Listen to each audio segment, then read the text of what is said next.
Bonsoir à tous, bienvenue à Un jour un psaume, on est jeudi, il est 18h, peut-être que vous nous rejoignez un peu plus tard ou peut-être juste avant de vous coucher, mais nous prenons donc un temps pour lire les psaumes, un psaume quelquefois que nous découpons s'ils sont un peu trop longs, mais aujourd'hui nous allons pouvoir en étudier un dans sa totalité. C'est le psaume 19, un psaume de David, eh bien, il en a écrit, David.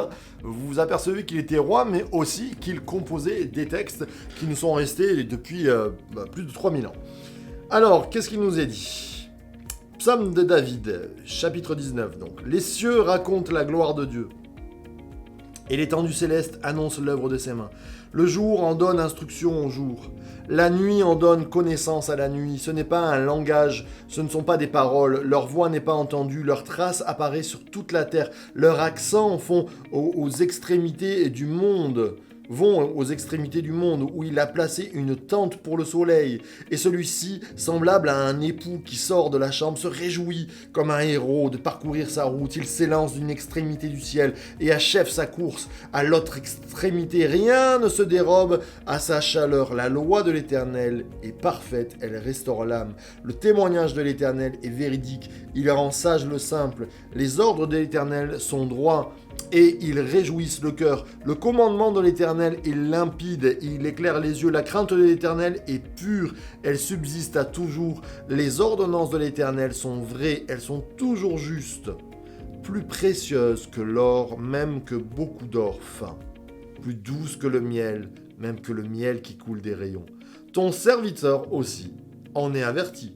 Pour qui les observe, l'avantage est grand. Qui connaît ses fautes involontaires, pardonne-moi ce qui m'est caché. Préserve aussi ton serviteur des présomptueux, qu'il ne domine pas sur moi, alors je serai intègre, innocent de péché grave. Reçois favorablement les paroles de ma bouche et la méditation de mon cœur en ta présence, ô Éternel, mon rocher et mon rédempteur. Amen, amen et amen. J'ai envie de dire waouh en lisant ce texte qui est juste formidable, qui se coupe là aussi en 3 parties.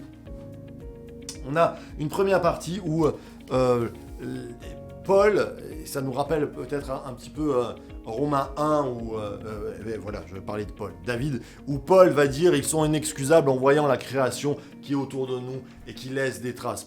Paul doit sûrement se servir du chapitre 19 de David, où David dit les cieux racontent ta gloire. David est en train de dire mais il faut regarder la nature, regarder combien c'est grandiose et combien même le soleil qui se lève et qui chauffe la planète entière, c'est extraordinaire.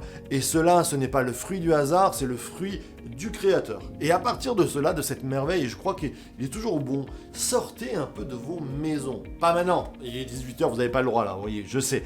Mais sortez dans la journée, allez faire un tour dans un jardin si vous êtes en appartement, allez voir la nature, allez voir combien c'est grandiose, allez respirer un peu d'air de campagne, peut-être, prenez la voiture, faire quelques kilomètres, regardez le mimosa qui est en train de fleurir en ce moment, qui est une magnificence extraordinaire si vous n'êtes pas allergique. Et regardez combien Dieu est grand dans les choses infiniment petites ou comme dans les grandes choses.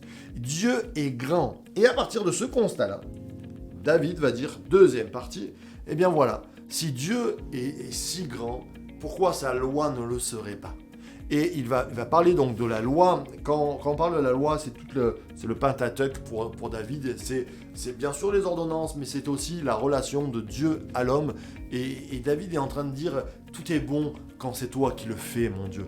Et si la terre est bonne, et bien sûr ta loi, elle est bonne. Et d'ailleurs, Jésus va dire, je ne suis pas venu abolir la loi, je suis venu l'accomplir. Alors, bien sûr, comme je dis souvent, c'était l'ombre des choses à venir. Il nous reste non pas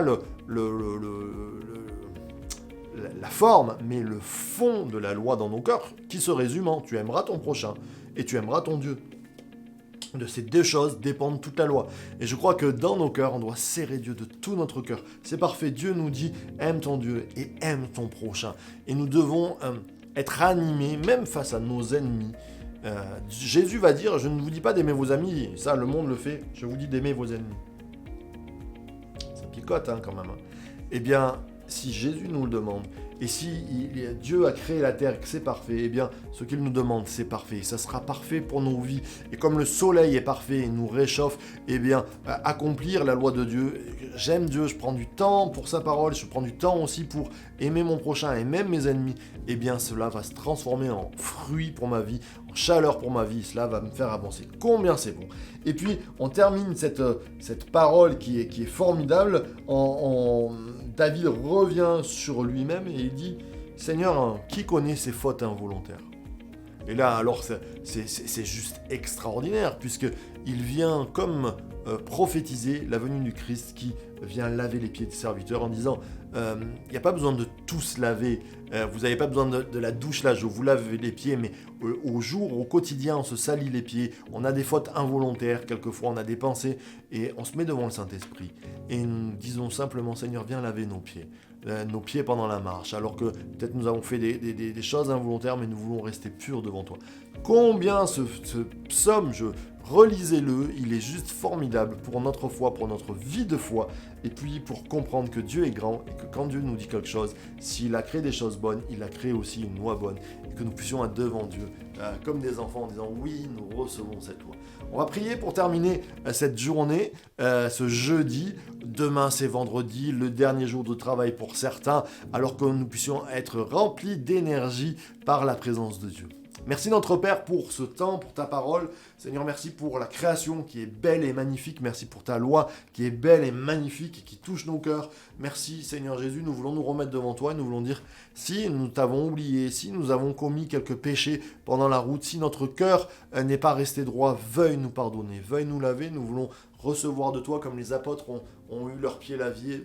Viens laver nos pieds spirituels, ceux qui nous donnent le zèle pour amener ta parole, ceux qui nous donnent le zèle pour aller à l'église, ceux qui nous donnent le zèle pour nous faire avancer. Seigneur, donne-nous, fortifie-nous, que nos chaussures ne s'usent pas pendant la marche, que ton nom soit loué. Amen, amen et amen. Voilà, on se retrouve demain pour le dernier Jesus Coffee de la semaine à 7h du matin. Et puis bien sûr aussi pour le dernier Un jour un psaume à 7h. Soyez bénis. À 18h, pardon. Soyez bénis.